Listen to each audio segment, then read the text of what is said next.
Hi everyone, Gordon here. And Mickey unfortunately isn't with me today. She's at home. She says her allergies are acting up, so she wanted to stay inside for a good portion of the day.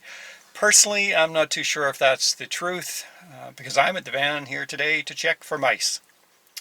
So we want to share with you a little bit about some of the challenges we've had with mice over the last few days, and also a trip that Mickey and I did just a couple of days ago up into the mountains with sun and snow and mountain peaks. Just amazing. We'll share that with you.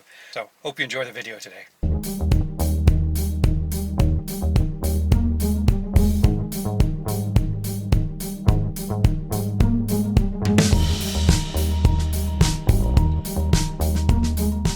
When we came back from Whistler in our last trip, we noticed what we thought was probably mice poop. We found it in our drawer, in our cutlery drawer, and we also noted it in our fridge. Now, not while we were on the trip, but the day after we came back, and we were just checking some things out in the van, and that's when we noticed what looked like some mice poop in the cutlery drawer, on top of the cutlery, and then in the fridge. Now, we leave all our drawers and everything open when we finish the trip, and the van's just sitting in storage lot so that all the cabinets and everything are continually airing out and have access to the desiccants to dry out the air. So it was a bit of a surprise. We'd had mice before, but we'd only seen them and they seemed to have disappeared. So this time we had to assume that we did actually have mice. So we actually cleaned everything again, scrubbed the floor, scrubbed the bathroom, scrubbed the fridge, and then we left out a couple of mouse traps. So the first day, I actually came back after we'd laid out the mouse traps, and much to my surprise, yes, we had a mouse. Cute little thing. And I have a quick video of just when I picked him up and ended up, him or her, and then took the mouse to a local regional park to let it free. Okay, so this little guy I found in our van. When we got back from Whistler, I put a mouse trap out because we thought we saw some mouse droppings previously. And this is the little guy. There he is. So I'm just about to release him here into the park. Let him go over here. Long way away from where we found him.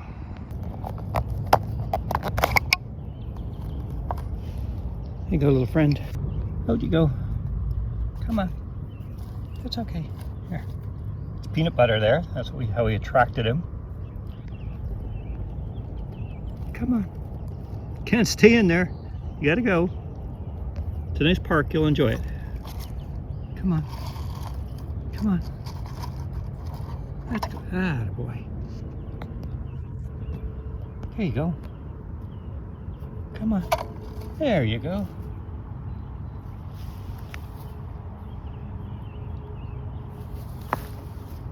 Ooh, he's gone.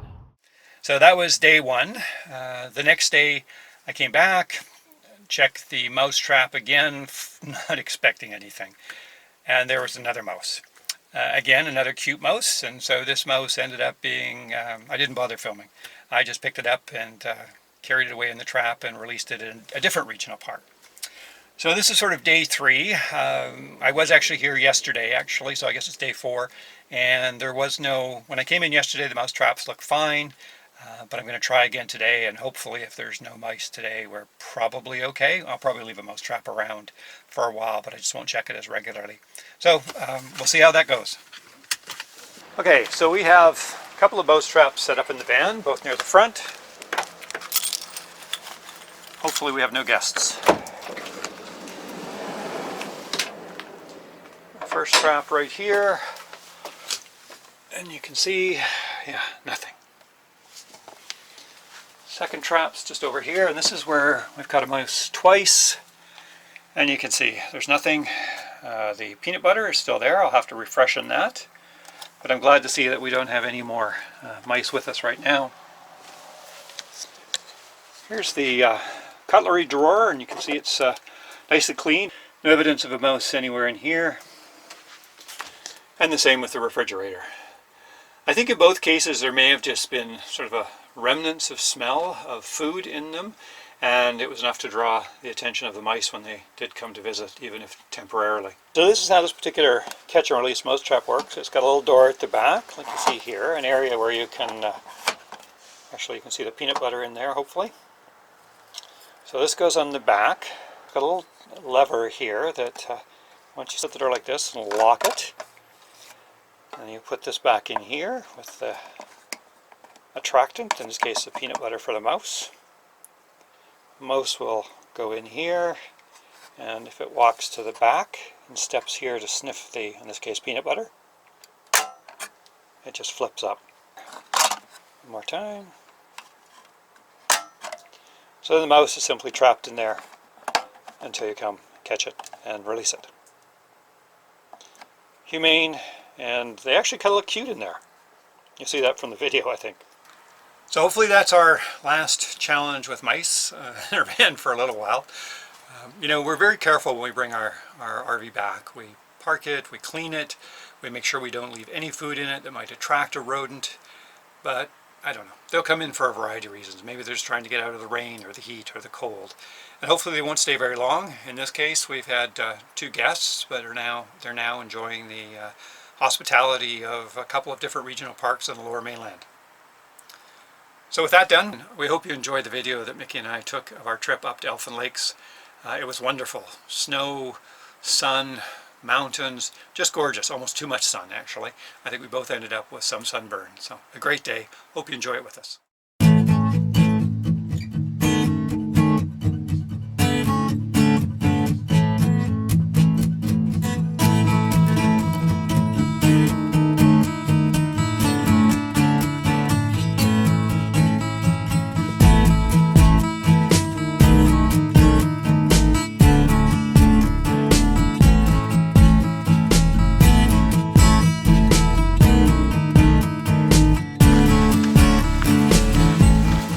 Morning everyone.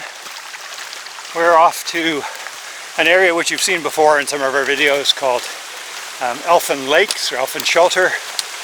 We're just on the trail, maybe the first kilometer. We still have a little bit of snow, but mostly dirt still.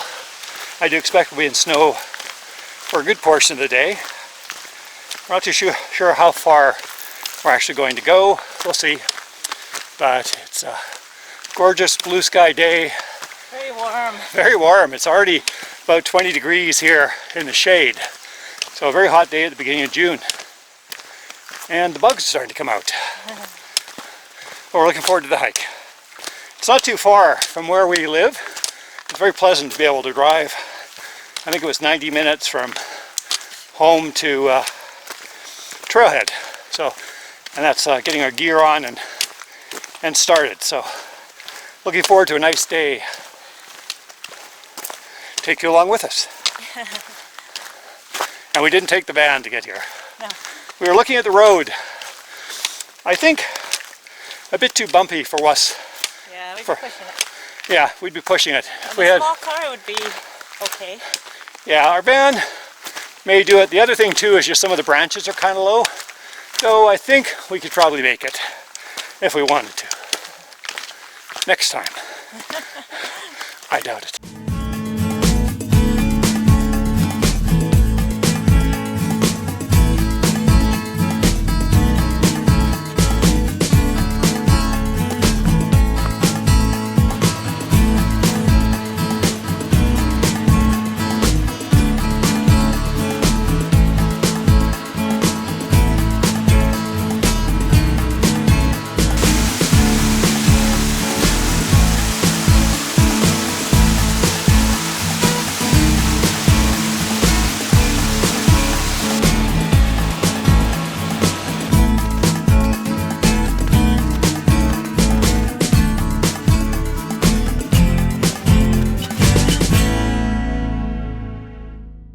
So the hut's open. It's limited to 8 people. Masks are mandatory. 30 minutes maximum usage. And of course, manage your own risk. We filmed here before. It's not for overnight, just for taking a 30-minute break during the day.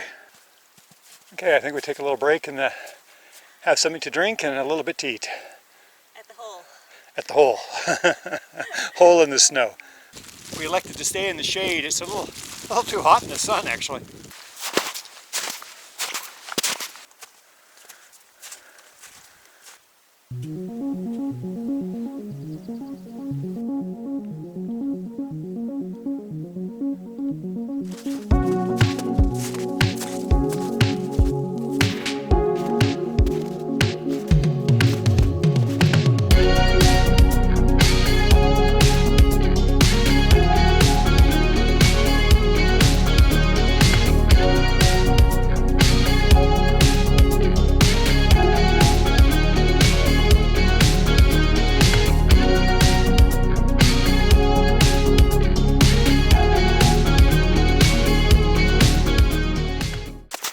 of the things that I dislike, I think we both dislike about hiking in snow, is the terrain's always changing. Wherever you step, your foot slides, even when you're wearing micro spikes.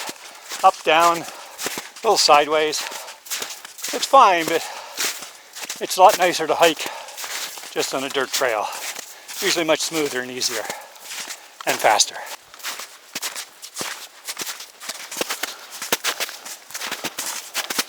We stay active, but during the whole COVID thing, we've been hunkered down. So if we do the whole trip today, it'll be about 22K, maybe 750 meters of elevation gain. Actually, a little more because you lose some once you leave the ridge run and go down, then you have to come back up. So it's hard because we haven't done as much hiking. And again, although we do other things and some short hikes, we notice it. Plus, one of the things I think that's happened over the whole period with COVID is that gravity's actually increased. And I say that because just about everybody I talk to says they weigh more now than they did a year ago. And those that have started to exercise again have noticed that every dumbbell they pick up feels a lot heavier. So, I mean, that's simple science, I guess, but I think gravity's actually increased maybe 5% or something like that. So this hike's actually probably one of the biggest bangs for the buck you can do, and you can see why. Look at the views. That's Mount Garibaldi. I've done the summit. I don't think Mickey has. The area in front of it's called the Gargoyles, and we've gone up there. We've also gone on that big snowfield between the two. And then the hut, you won't be able to see it with this camera, is right over there, about 5 kilometers away, maybe 4, something like that. Beautiful.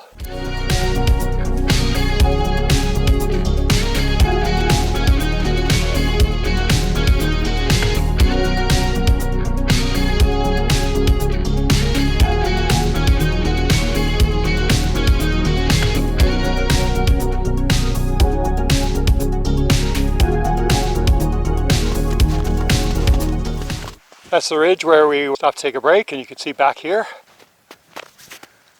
We're off that way a few more kilometers to the main hut. Okay, so Mickey's been a bit of a taskmaster. I said, it's getting hot and I think I might need some more water. She said we have to go farther up into the trees before we can stop. She's taken over my role. Which is much nicer, actually.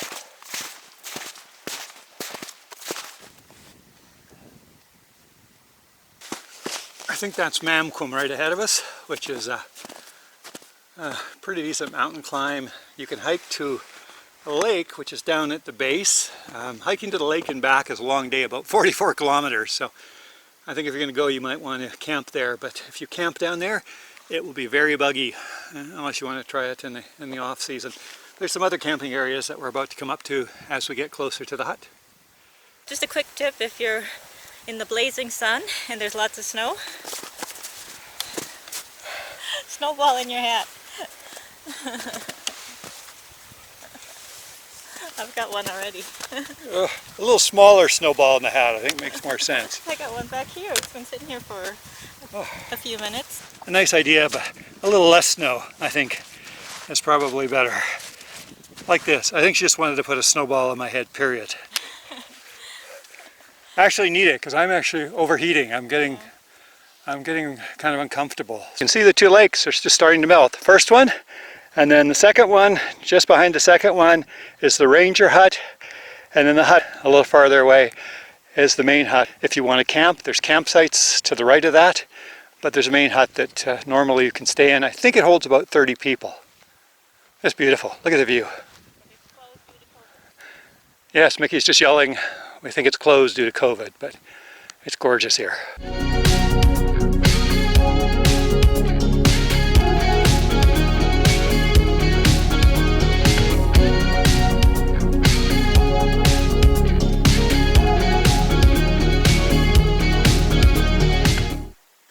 Here's the second lake. Right over there is the ranger's hut. Nice view.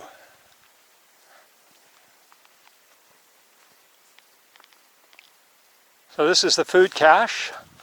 At this time of year, a bear could just simply walk up and grab it without having to stretch too far. So it wouldn't be useful this right now, but there's not going to be too many bears up here right now. See some people tenting there. Most of the campsites are actually over here. I don't know if they're probably still covered in snow. And then there's another day hut here, and the main hut's on the other side. Same rules, 8 people max, 30 minutes. Try and keep your distance.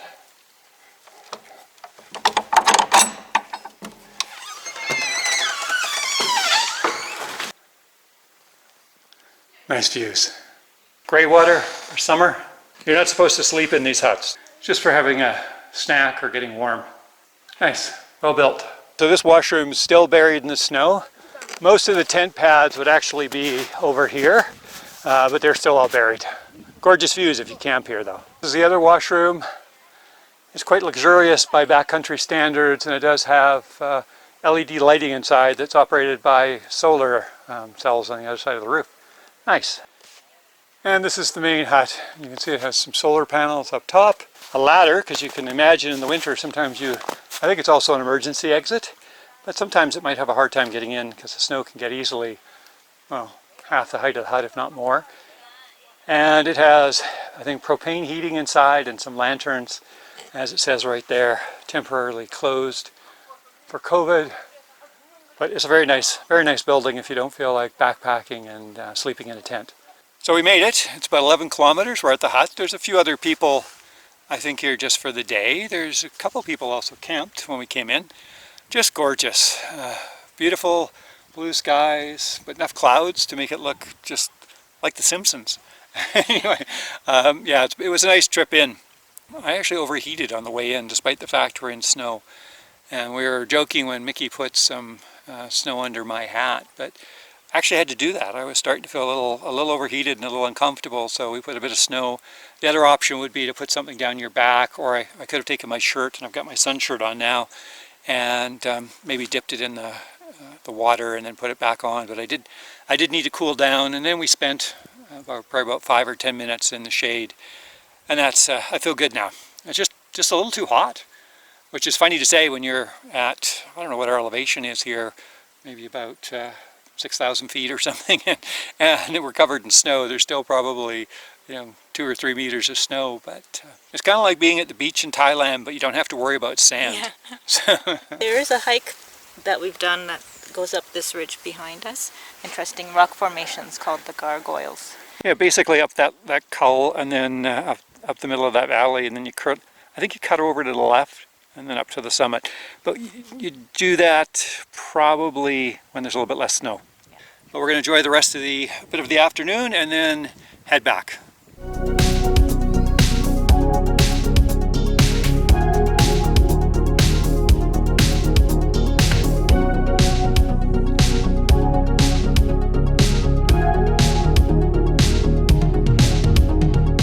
So we hope you enjoyed coming along on this hike with us today, and we hope to get to do some more in the near future. And we hope you enjoyed this video, and if you did, please be sure to give us a thumbs up and subscribe to our channel if you haven't done so already, and we'll see you next time. See you next time. Mickey was just noting that we could have done a nice glissade maybe on our glutes down to the water. That would definitely have cooled me down. Now we're on our way out.